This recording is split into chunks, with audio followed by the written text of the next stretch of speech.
Speaker of the Knesset, Amir Ohana, thank you very much for coming on the program. Good evening, Sherry, from the eternal capital of the Jewish people. Good to be with you. What's your reaction to the breaking news today that the Albanese government here in Australia has changed its position to recognise Palestinian sovereignty at the United Nations? It is very unfortunate and counterproductive. I hosted recently another foreign minister, and he told me that they consider to recognize a Palestinian state as well. I told him it is a great idea if you want to reward Hamas for the atrocities of October 7th. It is a perfect idea if you want to send a clear message to the entire terrorist organizations throughout the world that this is how to get the job done and to get their goals. Of course, the debate over the so-called two-state solution was a very live debate before October 7th. Following October 7th, and as long as we have our 101 hostages still held in captivity by Hamas, as long as we have tens of thousands of displaced civilians threatened by Hezbollah and other terrorist organizations, it is a non-debate here in Israel. It's very clear that it will only reward Hamas for the atrocities, which is unthinkable. So I hope that this notion, this idea will soon get off the table. It's not even clear who would lead the Palestinian territories. I mean, it can't be Hamas, that's for sure. If the international community were actually serious about peace, they might put forward a motion, a resolution that would demand the return of the hostages. But, you know, it doesn't seem like they're as serious about peace as they are about rewarding terrorism. Ohana.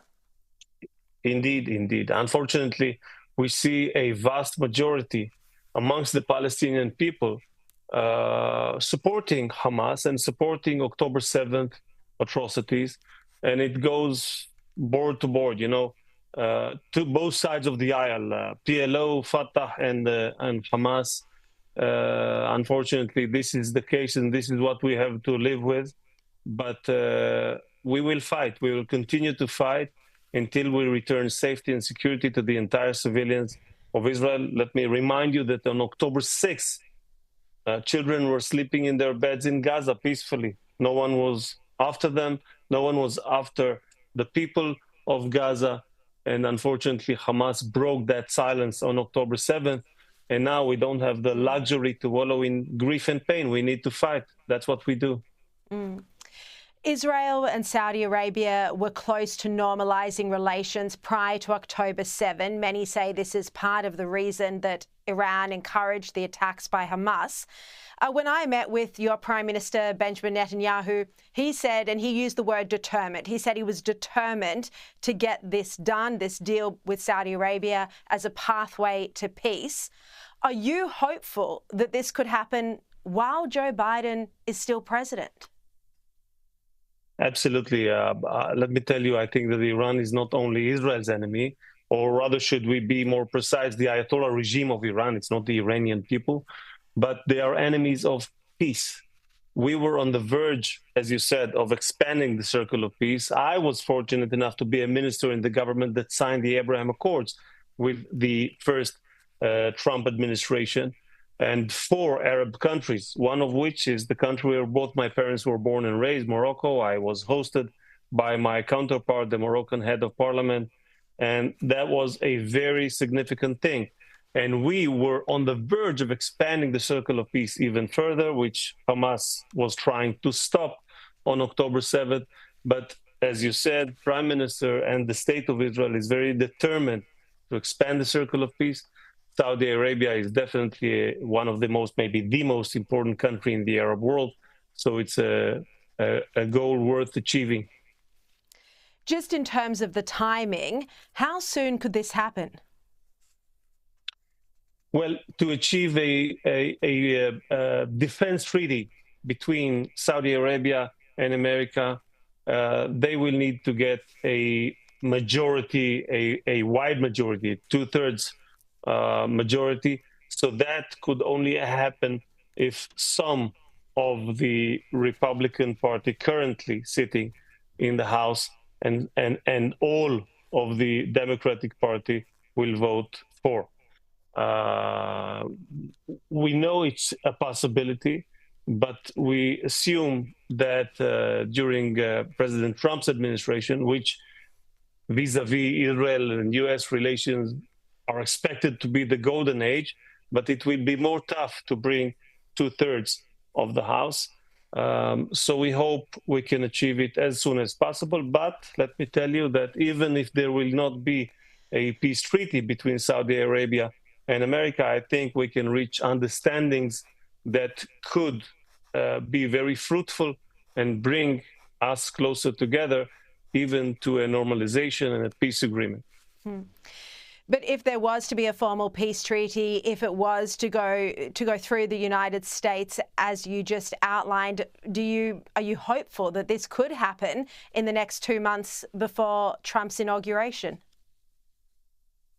We hope it will happen as soon as possible. As you said, we hoped it could happen more than a year ago. But we will never stop aspire for peace and extend our hand in peace to our entire neighborhood, as we have done in the past. And we believe that, and I think that President Trump believes and understands, that peace could come from strength, from power, and this is what we are doing currently. Well, I'd love to get your reaction to some of Trump's key appointments so far. Mike Huckabee, Elise Stefanik.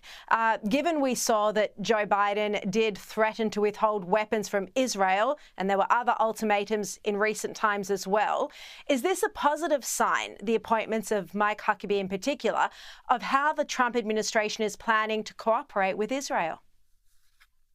Absolutely. When I see the team, the dream team, if I may say so, that President Trump assembles now vis-a-vis Israel-America relations, these are great friends of Israel throughout the years. I hosted the Elise recently, and I congratulated her for her appointee as ambassador in the UN. And I'm looking forward to work with those great people, those great friends of the State of Israel. And I do believe that we are about to experience the golden age of U.S.-Israel relations. The golden age. Well, let's hope that will be the case, because Israel certainly needs friends on the international stage at the moment. We're hearing, and it is just media reports, but we're hearing media reports today that Tehran may have decided not to retaliate against Israel after pressure from the United States, perhaps because of Donald Trump as incoming president. Are you hopeful that Iran might not retaliate again? Are you hopeful that these media reports will be accurate? We have shown the Ayatollah regime of Iran that we can act on Iranian soil, and we have put down a decisive reaction to their attacks upon us. If they will do a mistake and harm Israelis once again and shoot at Israelis, they're going to get another decisive reaction. Right. Amir Ohana, pleasure to have you on the show. I appreciate your time. Thank you, Sherry. Thanks for watching. Drop a comment below. Don't forget to like, share, and hit subscribe to stay updated with our latest content. Until next time, stay informed and inspired. This is Dejobnik signing off.